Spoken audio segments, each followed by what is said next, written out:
As we go through this today, I really want to encourage you, as Mark said, to add your questions to the chat box. We've got multiple breaks throughout this presentation to allow for questions. So hopefully we're going to do the best we can. After this workshop, this information will be shared with participants and also will end up on our website where all of these resources are available. So with that said, let's get started on applying for services to the Division of Developmental Disabilities. So today, these are the 5 areas that we're going to be talking about, which are most important to this whole process. We're going to talk about the eligibility criteria, how that determination is made. We're really going to do a little deeper dive into that checklist of documents that it's important for families to be collecting over the years and actually right up prior to submitting. What do we mean when we talk about that eligibility determination by age 17? And then at that point, we're actually then we'll start going through the actual application process itself. Some of you might have that application in front of you, which will be great because you'll be able to really take that look at it as we're actually going through this presentation. Again, we're hoping to do this all with under an hour. We want to be able to answer your questions. And if we can't answer them right off the top of our heads, we're going to be really honest with you and say, we're going to get back to you on that at a future point in time. And also encourage you to contact RIPIN if you have more questions. So let's get started. Sharon, you want to take it over and get us started with the eligibility criteria? Unmute, Sharon. All right. Okay, that's my one. Okay, so to be eligible for DD services, there are 2 requirements that individuals need to meet. And the first is that they need to have an intellectual disability or a developmental disability that manifested before age 22, or they need services that are similar to somebody with an intellectual disability. And second is that they need to be found eligible for Medicaid through the Rhode Island Department of Human Services. BHDDH considers an IQ of 70 or below as a person with an intellectual disability, but all applicants will be screened on a case-by-case basis to review eligibility. According to Rhode Island state law, the term developmental disability means a person with a severe chronic disability and has the following attributes. They have a mental or physical impairment or a combination of these impairments. Again, it manifested before the person turned 22, and this condition is most likely to continue indefinitely. It's important to know that the individual does not need to have an intellectual disability in order to have a developmental disability. And it's equally important to let people know that not every physical disability is going to equate to a developmental disability. Just because someone may require a wheelchair, for example, does not mean that they will automatically qualify for service. They still need to meet the eligibility criteria for developmental disability. And they do that by being found eligible in 3 or more of these major life activities. So we're going to touch on these later when we start diving into the application. But I just want you to know the most important piece to take away from this slide is that if there is no intellectual disability, then the person must meet functional eligibility criteria. And the final slide about criteria, these are people that are going to need lifelong support. So we're looking at services that are person-centered, that are coordinated, and they're going to be for someone who's going to need help beyond school and quite possibly for the rest of their lives. So with that, I'm going to send it over to Crystal, and she's going to walk us through the eligibility determination process. Thank you, Sharon. So now we're going to look at the documentation checklist. So if you have your application in front of you, you want to refer to page 3. Basically, it starts with general documentation that you need to gather and submit with the application. And that is anything from copy of the birth certificate, social security card. You also need to show proof of Rhode Island residency, which usually you can do this with your student's IEP. And then also what their insurance is, whether it's Medicaid, Medicare, or private insurance, they would like to see a copy of that. And we do like you to know that Medicaid is required to access the services, but not to be found eligible. So you don't have to have Medicaid when you actually apply, but you do need it to access. And then you get into the disability related documentation that you need. And the most important is their official diagnosis. You need all of your child's most recent diagnosis and from a professional, a medical, official medical or a clinician. And you also want to gather any of the school testing or evaluations that have been done or any private evaluations as well. And then they also ask for an SASID, and this is the state assigned student identifier number. And usually you can either get it from your primary teacher or it's located on your child's IEP as well. And then you also want to include all of your child's really important medical history or records or psychiatric records, and then any other agencies that you might work with, for instance, PASS, OT, PT, CNA, or CEDAR. You'd want to get something from each of those agencies as well to include with the application.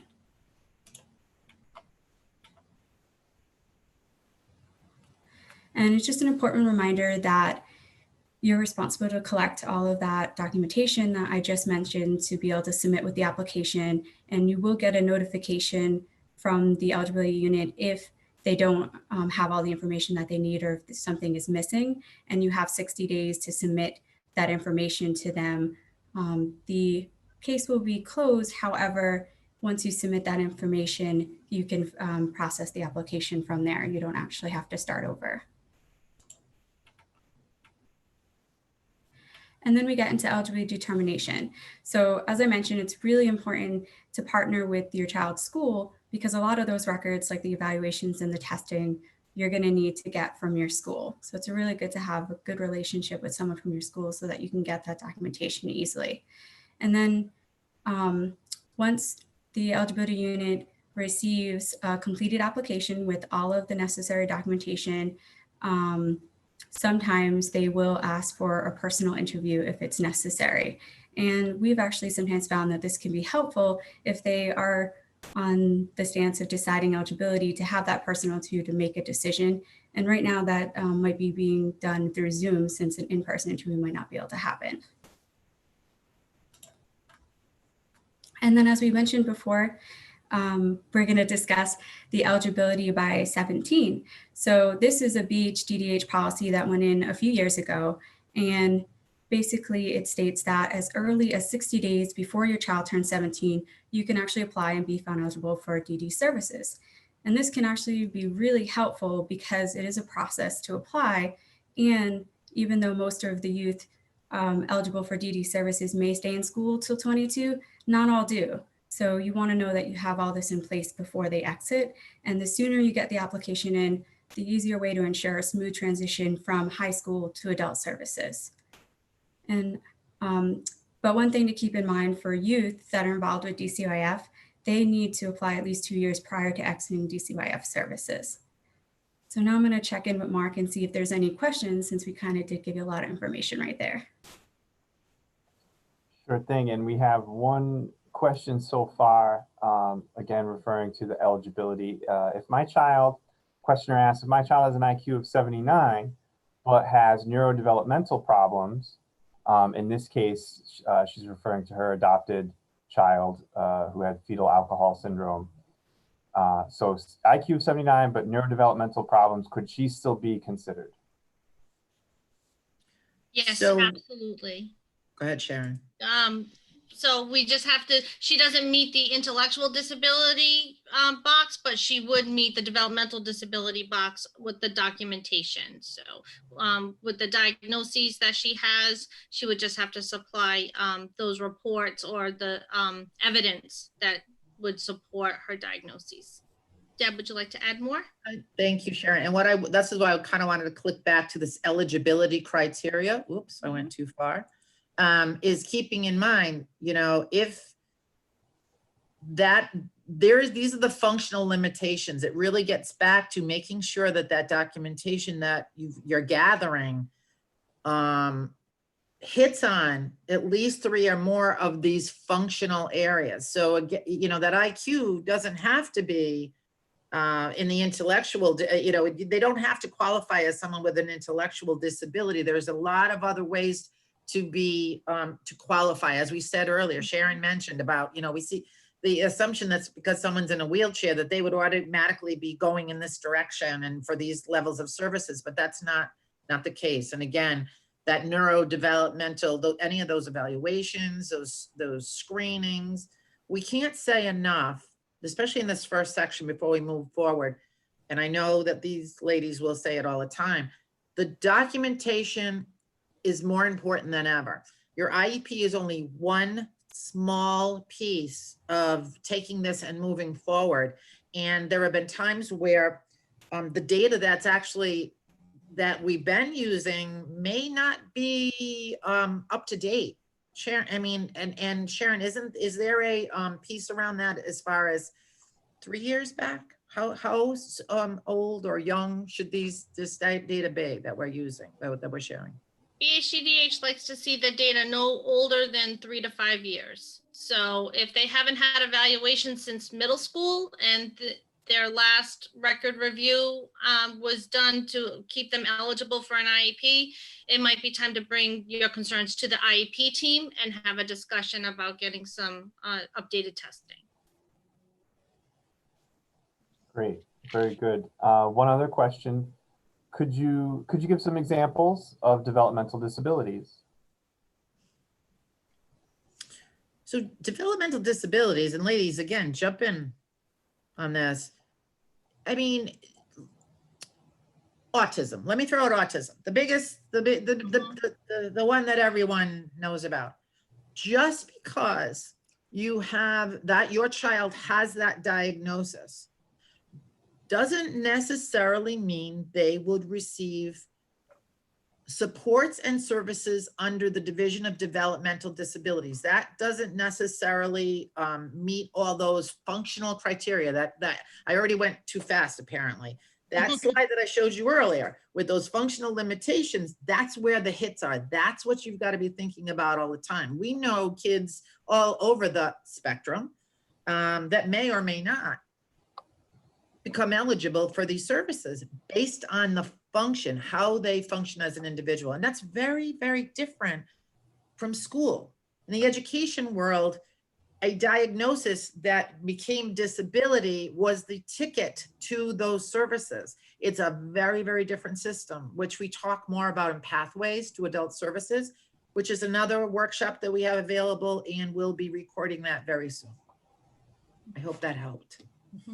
Great. For children who are not in the DCYF system and there is no documentation, what resources are available to walk the parents or guardians through the application process? So it sounds like this is perhaps a social worker or some kind of worker or service provider. No documentation. Where do you, I guess the question there is, where do you begin? How can you help a parent go through that process?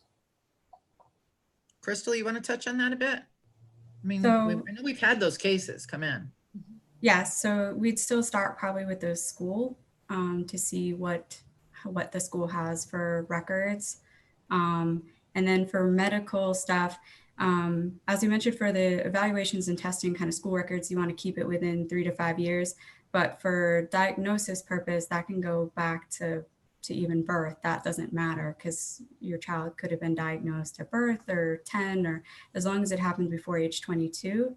And for the medical records, you can usually go to either a pediatrician or a psychiatrist, somebody that's able to diagnose and could give you all the most recent diagnosis.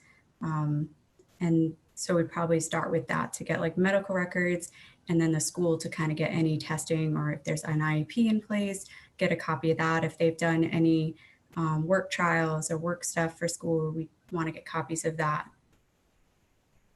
That's probably the most important piece, wouldn't you say, Crystal? I mean, a child has got to have an IEP. I know this is a very big generalization, but for the most part, a child needs to have an IEP, correct? In order to go into this process, because the IEP is letting everyone know that they had a diagnosis, but the diagnosis also, disability was already determined. And that's different from a diagnosis. So the disability was determined, and then the supports necessary, at least in the school setting, would, that's where everything starts from there. And then in an instance of somebody maybe who didn't attend school, if they were homeschooled, and so there isn't going to be that document, is there an alternative? Then you're going back to your doctors. You have to go somewhere. You have to, you know, if you're under the age of 18 as an adult, right? We think about it from a medical standpoint, from an education standpoint. That's where everybody lives. There's got to be something, even if they're homeschooling. So somewhere there had to be started with a diagnosis. Parents need to be able to, if they haven't already in this journey, they've got to go back and get that. Great. And then one more question, more on the income side. If a family makes too much to qualify for Medicaid, they aren't eligible, is the question. Are they eligible? Income doesn't come into play when you're applying for DD services. So if you'll see, when we get further in the application, it doesn't ask income for the household at all. It only asks if the child is receiving any like SSI or SSDI income. So income doesn't actually come to play at all when you're applying for eligibility purposes for DD services. Great. Where it does come into play is when that child becomes an adult and to access that, right? Am I correct in saying that? You don't need it for the application or eligibility process, but at some point that access to those dollars is going to come into play. And then it is based on the individual, the student. Yeah, once they're 18, right. So if they, for instance, a lot of individuals that are leaving school and they're 18, or even if they're staying in school, when they turn 18, they'll usually apply for SSI, and that's only based on their income. And then that comes with a Medicaid waiver in Rhode Island. If they're just going straight applying for Medicaid, still, if they're only 18, it's going to be based on their income, not the household. And what if they have already, does it help? The question is, does it help if they have already been approved for SSI? Definitely. Sharon? Yep. I think it shows that the student's already been found eligible for one state agency, and now you're applying for another state agency. Great. And there's a level of disability determination. Right. If you qualify. Remember, it's all these layers of being determined disabled. And some of those records that you might have needed to get for SSI or that they needed to request might be some stuff that might be useful to also submit with the DD application as well. Right. Okay, well, thanks for those great questions. That's all the questions for right now. Awesome.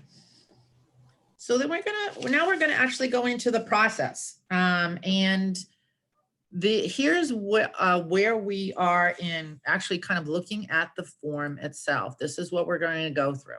So we're going to be looking at, if you have the form in front of you, we're going to be starting right from section 1.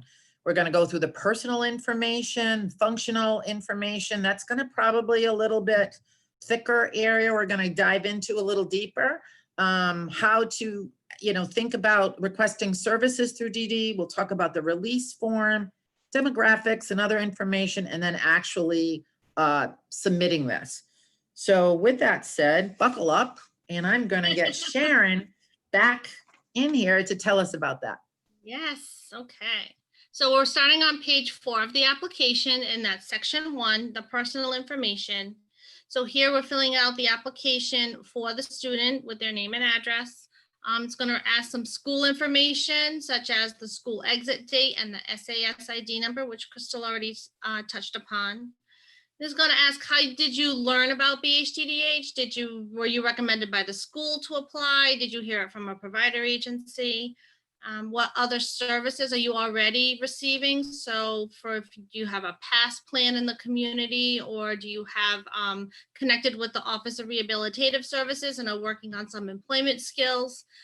It also asks, what are the diagnoses? So here is the section that you list all the diagnoses, and it could be 1, it could be 10, it could be as many as you have the evidence and documentation to back it up.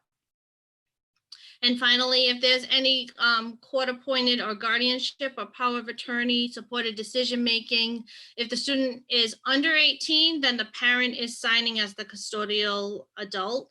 However, if the child's over 18, then the child themselves are applying for the service, and they're the ones that are going to sign the application.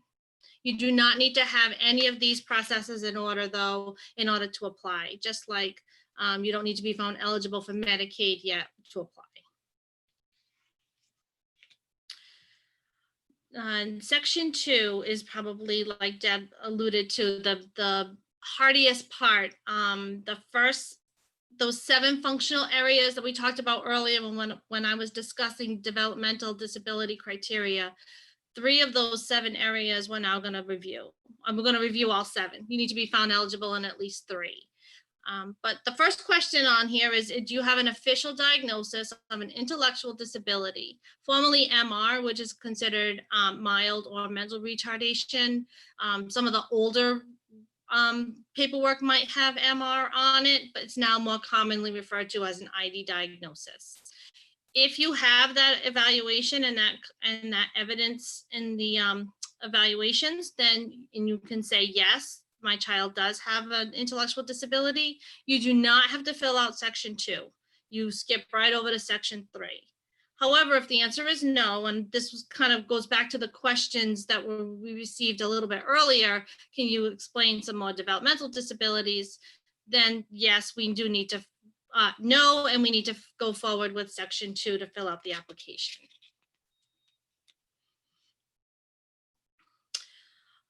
The functional information, as we go through this section, I want to pause here for just a second, and I want you to really look at these 3 boxes.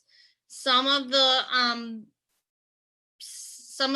questions are going to be around asking, can the person do it independently with no assistance, which would be none? Can they do it with direct support, which means they need a physical hand over hand, or they can they need total support. They rely on somebody else to do it for them. And then prompting. And prompting can be a big array of pieces, from a simple verbal prompt for thoroughness all the way to a 17-step picture schedule. So if it's none, it's independent. If it's direct, it's total support. And then if it's somewhere in between, it's prompting. Okay. Can I add to that, Sharon? This Absolutely, page, Deb. all I want to say is this particular page and these 3 pieces of language, everything I want, you need to, we want you to start thinking about everything in filling this application out as it relates to these 3 choices. Some of that's going to be challenging because there are going to be knee-jerk responses that you're going to want to be thinking about. Things like when we ask, can a child get dressed on their own? We say, of course they can get dressed on their own. But you know what? That's where we've been now. Now we've really got to think deeper about that. Would that child get dressed on their own without some type of verbal prompting? And this may start in some people to start to trigger different responses to things that you haven't thought about before. But if there was one page, there's a lot of good pages in this presentation and a lot that we need to think about. But this one for me, as I've lived this for many years now, still becomes what's in my head all the time with everything in my son's life.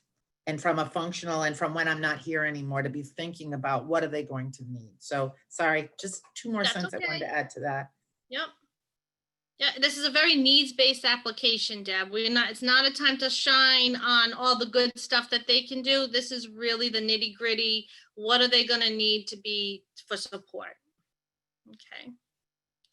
So the first section is learning, and they want to know, how does the person learn? You could share their reading comprehension level. You could tell them that my child does not read for pleasure. You could, it could ask about what kind of sensory issues does your child have, and they only give you like a little space to write. And for some kids and for some individuals, sensory is a huge thing. Not only sensory needs, but also sensory seeking. So one of the little tips that we can give for you today is, don't be afraid to add pages to this application. You can just say, see attached, take a Word document or a piece of paper, write the child's name and date of birth on it so it doesn't get lost, and just put sensory needs, and then just bullet point. We're not asking for a 7-page paragraph about every meltdown that they've had. Just the highlights, the bullets. Be specific about what kind of sensory needs your child has. Do they avoid crowds? Do they not like loud noises? Do they insist on wearing sweatpants when it's 90 degrees out? Do they avoid food textures because they gag? Whatever that sensory issue is, go ahead and put it down. The next section is self-care, and that's where that's their personal care pieces. It's not so much can they do the task, like Deb was saying earlier, it's would they do the task if there wasn't somebody there to remind them or to tell them it was time to take a shower, or would they would they not want to leave the house? So feminine care, think of all those personal issues. Anywhere that you have the check boxes for those 3 areas, either none, prompting, or direct. If you put prompting or direct, BHDDH wants a little more information. Tell me what that looks like. What level of prompting does your child need? Again, is it 1 prompt, 2 prompts? Is it a visual schedule? Is it physical hand over hand to complete the action? The expressive and receptive language section talks about not only can the person comprehend, because a lot of our individuals have comprehension challenges, but can the person be understood? Can the person go to a grocery store and stand in line at the deli and ask for cheese if they have a speech impediment that only the family can understand? Okay, so what kind of assistive technology do they need? A text-to-speech app on their phone? Do they need a communication device? It's real important again, to try to help the student be as individual and as independent as possible in the community setting. Mobility goes back to the physical ongoing assistance. So can they fasten buttons on their shirts? Can they do stairs? I worked with a family that said, well, he has mobility issues, but he's great on the concrete when it's a nice flat surface, but you put him on grass in a campground or at a park, and all of a sudden he's no longer independent with that task. Now he needs to rely on somebody to help him because of his balance issues.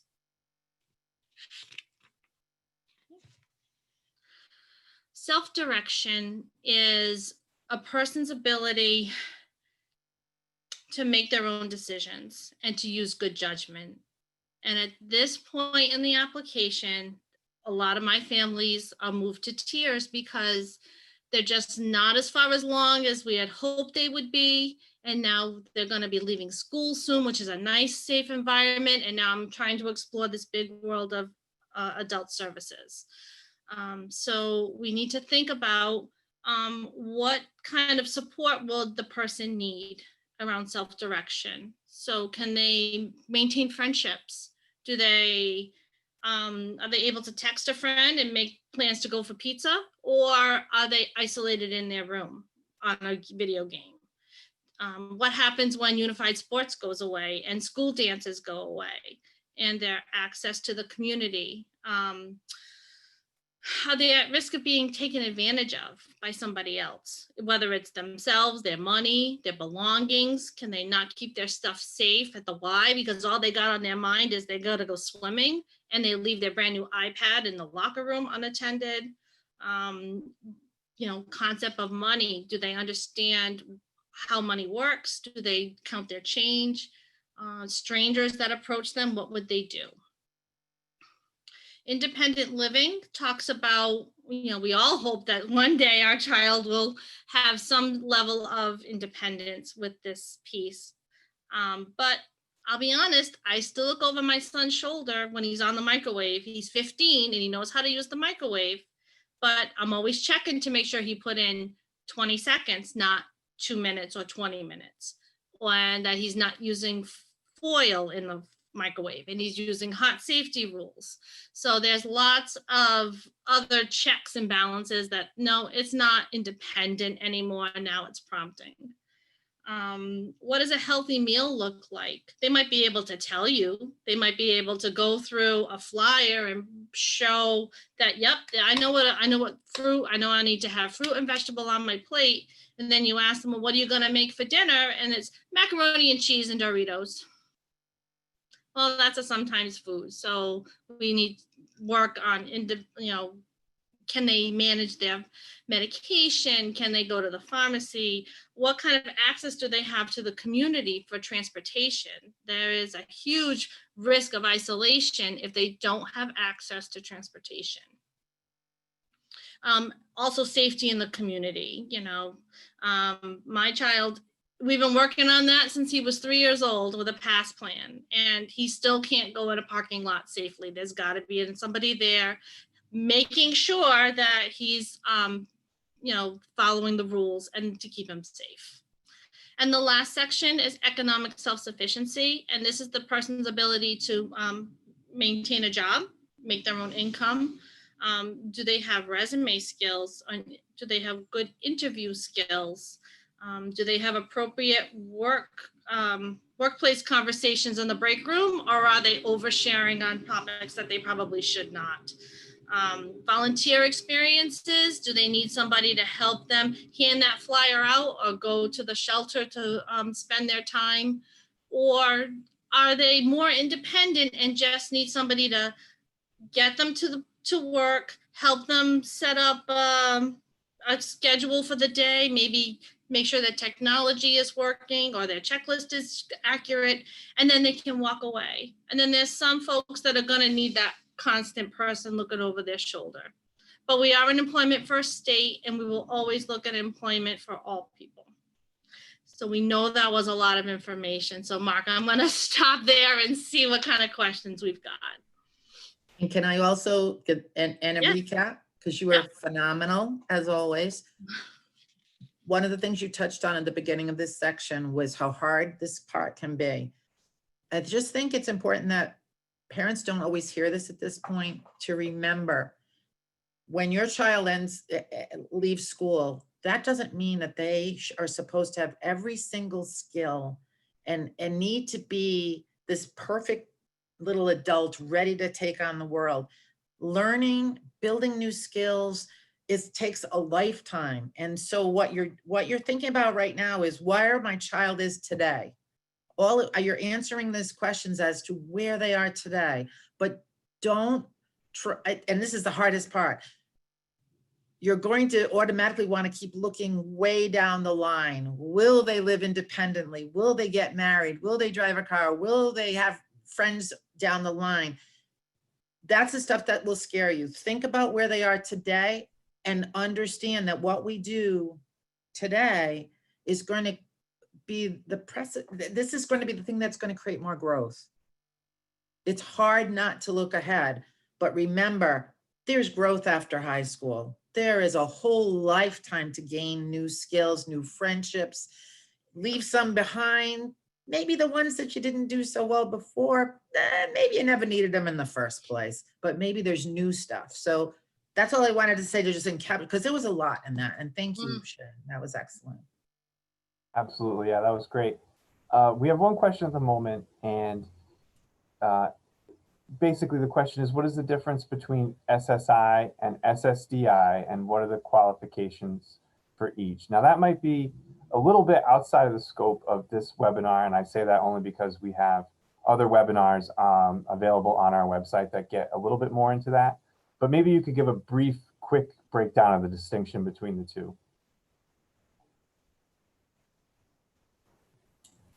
So Yeah, who's gonna jump in? Thank you, Crystal. So Take one of the differences is usually individuals that qualify for SSDI would be if a parent that had a child with a disability retired, their child could qualify for SSDI, or they would switch into SSDI from SSI, or if somebody did work and then something happened and now they're applying for SSI, so it'd be SSDI. So that's one of the differences. I don't know exactly all the criteria to be eligible for each, though. So I believe, because this took me a long time too, it's SSI is social, no. Social Supplemental Security Insurance. And SSDI is Social Security Disability Income. I might have those backwards. However, the one that you spoke about, the SSDI definitely has some prior income, I believe that's already been achieved, and then something else happened. The supplemental, again, is very different. Mark, can I ask you, I know we did a community information session. Do we have that one recorded yet on from Social Security? Yeah, or so we have a couple of recorded webinars on our website, and you can go to ripin.org/online-learning, and I'll type that into the chat. Zoom doesn't let me put a link in the chat box, but I can type that in for you in a second. But we have a few on there that get into this a little bit. The one that talks about it the most probably is youth. It's called Youth and Employment. It works. And it talks more about supplemental security income and how it ties into employment incentives specifically, but it does talk a lot about SSI. And in doing so, there's a brief introduction about the difference between SSI and SSDI. And then there's a whole separate webinar that we haven't recorded yet with the Sherlock Center that goes into the SSDI side of that. So you might want to start with that one. But they also talk about it a bit in the supported decision-making and other alternatives to guardianship. This was presented by Disability Rights Rhode Island and the Developmental Disabilities Council of Rhode Island. So both of those are on our online learning page on our website. And like I said, I'll put in the link real quick, and you might be able to find a little more information about what you're asking about in there. There is also on our resources page, if you go into the other page on the website where our resources are, there's sections in there on transition, and there's a link directly to Social Security and some brochures in there that will give you the really quick cheat notes. Also, Pathways to Adult Services is another workshop that we are going to be presenting before September. So stay tuned, and you might see some of these faces again. And that's the only question at the moment, if you want to continue on. Okay, so now we're going to talk about services requested. So this is section 3 of the application, page 10. And usually when I'm working with families on this section, if you did fill out section 2, I usually ask them to kind of look back at that and think about what you discussed about your child's needs. And then when you look at these services, how would they support their needs? Because there is a little paragraph section right above this checklist that's on there. And that's kind of where you would write that down, how these services would support those needs. And so with the checklist, case management, basically anybody that is found eligible for DD services will be assigned a DD social caseworker. So they will provide your case management. For employment supports, that could be anything from a job developer, someone that helps your child get a job, find a job, an appropriate job that would match what they are capable of doing, or even some job coaching, somebody that helps them get to and from the job or stays on the job and helps them learn it and retain the job. And then integrated day supports. This has changed a lot. It's not just the traditional 9 to 3 Monday through Friday that we might have used to. Now it is a lot more personalized and should be really what the individual wants to do during the day and what they need to do. If it's going to doctor's appointments or going out and doing fun stuff, just kind of any time of day and what they want and what they need to do. And for the community supports, this is really helping like individuals make those connections and keep those connections in their community and stay involved. And then also helping them find or do recreational activities, fun things that they want to do in social activities. And then the last one for home modifications, this would basically be if you needed any enhancements for your home to make it more accessible. For instance, if you need a lift system or a ramp to make it more accessible, you'd want to check a home modification. And so for section 4, it's first we see the HIPAA release, and this is basically just that any of that information and documentation that you've shared with DD, that they're not going to share it with anyone else. It's just to determine eligibility. And under that is the notification of eligibility decision. So this is basically if you wanted anybody that isn't in your current household to know and to be notified also about the eligibility decision, you would put down their information in this section. So for example, if DCYF was involved, they may want to put the social worker and the parent. If it's a parent with a disability and a family member helps out, maybe they want to also include that family member. Or if it's somebody from school that you might have listed on the first page, but you want somebody else to also find out about the notification of eligibility, you may want to include their information there. For section 5, we're going to do some more demographics information. And again, like the whole application, we're filling this out as the child or the student, except for where you see parent caregiver labeled. And then it asks for medical insurance source of income. And again, this is only for the child. It's not for the household.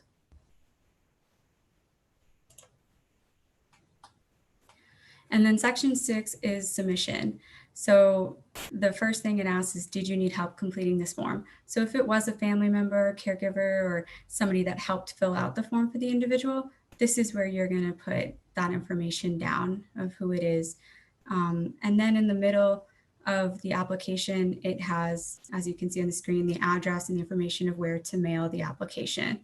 And if you, I know it's a lot of sensitive information, so if you would want to see about hand delivery, I would just make sure you call the number that's listed on the application, because due to COVID, they may not be accepting home hand delivery right now. So you may want to check that before you try to bring it there to the office.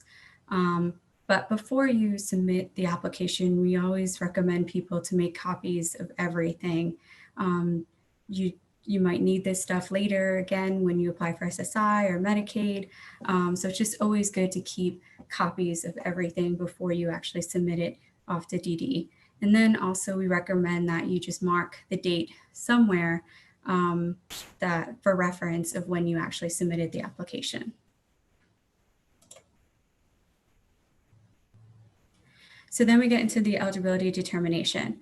So once you've actually submitted a complete application with all the documentation, usually within about 2 weeks, you'll get a letter from DD saying that they received your application and it's under review. And then usually within 30 calendar days, you'll get a letter, a written notification of the eligibility determination. And then again, as we mentioned earlier, if you are missing some information, they will send you written notice of that they need some additional information or need additional documentation, and you have the 60 days to get them that information, and the application will be withdrawn if it's been past the 60 days. But once you do send them the information, they will just start where you left off. You don't actually have to start the whole process over again. And as we mentioned earlier too, sometimes the eligibility unit does like to do a in person or through Zoom right now with COVID interview to help them determine eligibility.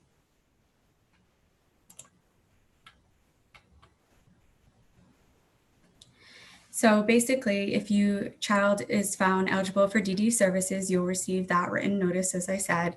And then if the student or the child is under age 20, a state transition coordinator will be assigned to them. If it's within their last year of school or 20 or above, they will get assigned a DD social caseworker. And they will also usually attend their last IEP as well.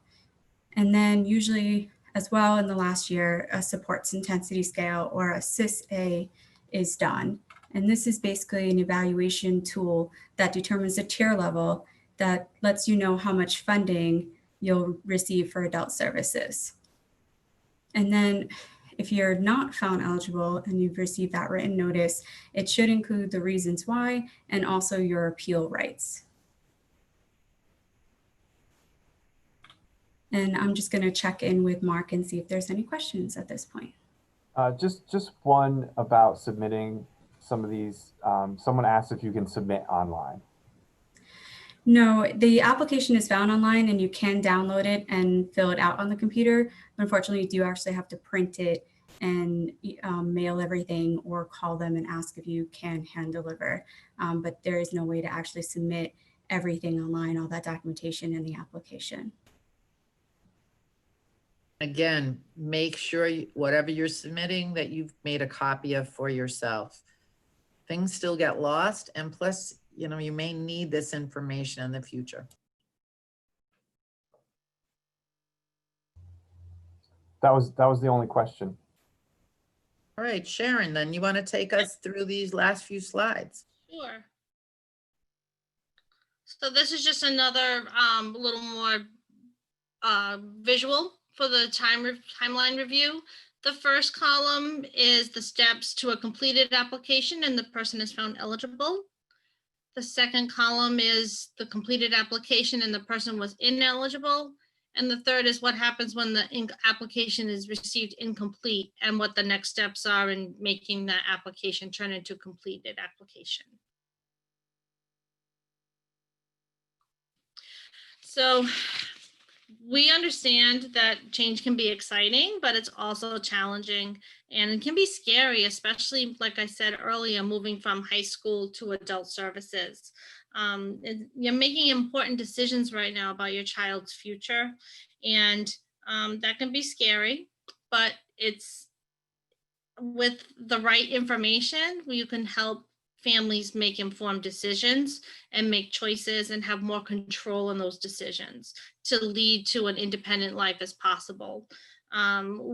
Sometimes it requires caregivers and parents to kind of take a step to the side where to help the child with those self-determination skills. So perhaps they, maybe you stop picking out their clothes for school every morning, or you let them help make a meal once a week. But, we understand that we hope that even if you just take a little bit of what we've talked about today back with you, that you feel more confident in navigating the uncharted waters ahead. And that's it, Mark. So just wondering if there's any other questions. Yeah. Thank you. No, that was great. We don't have any questions at the moment.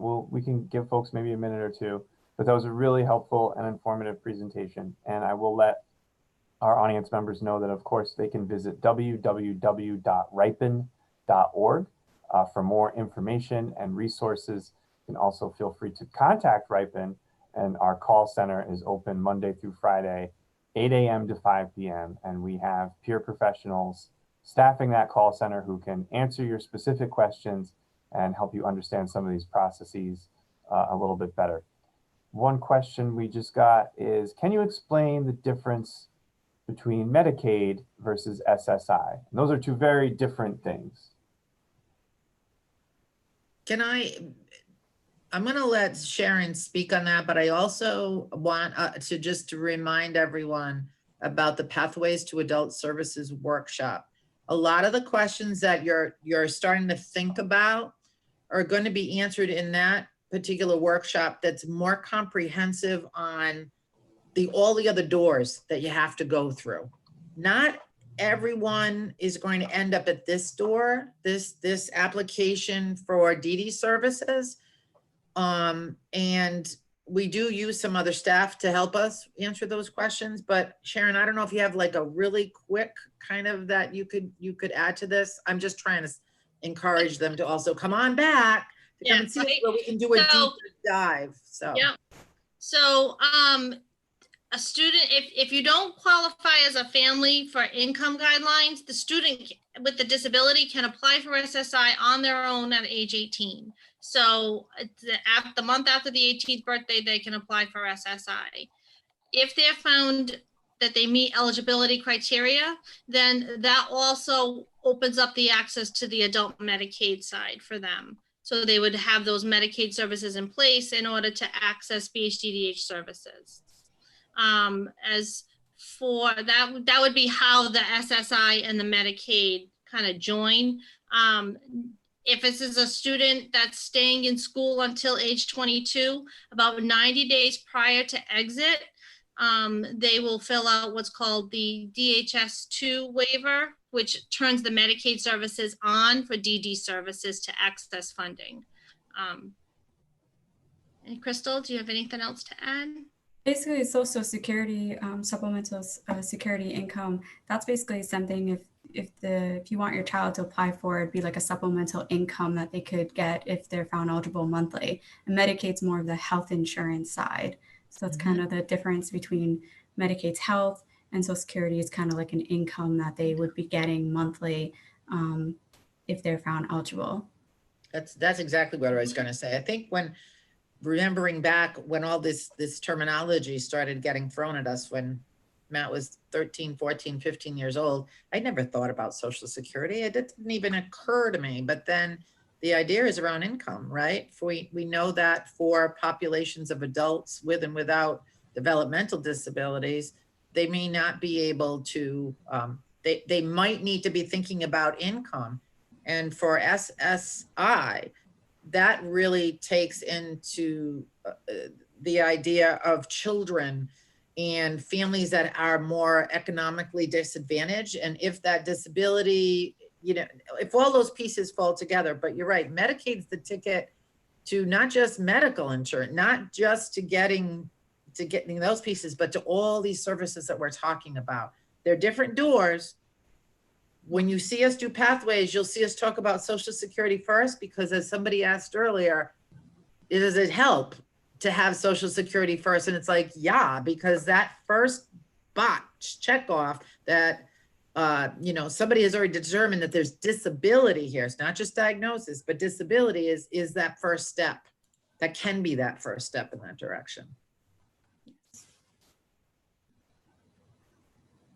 Okay, Anything well, else, Mark? I don't see any more questions right now. And so I think we can begin to wrap up. I want to thank again, Crystal, Sharon, and Deb. I did see one, Mark. Hold on one second. Oh, it's gone again. I think the question, sorry, I didn't mean to interrupt, but it was around this being recorded and materials being available. Yeah, so everyone who attended today, everyone who registered actually even, will receive an email with a link to a recording of this webinar, slides that you can download from today's presentation, and also links to some other helpful resources, including our previously recorded webinars and registration information for the upcoming adult services webinars, Pathways to Adult Services, that Deb has mentioned.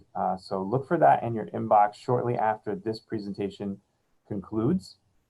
And like I mentioned, if you have any more questions about this or any similar topics, you can feel free to contact RIPIN and we'll be happy to help. But again, I want to thank Crystal and Sharon and Deb for the presentation today and for all this great information. I want to thank everyone who joined us. My name again is Mark, and I want to wish you all a safe and happy afternoon and enjoy your weekend. Take it easy.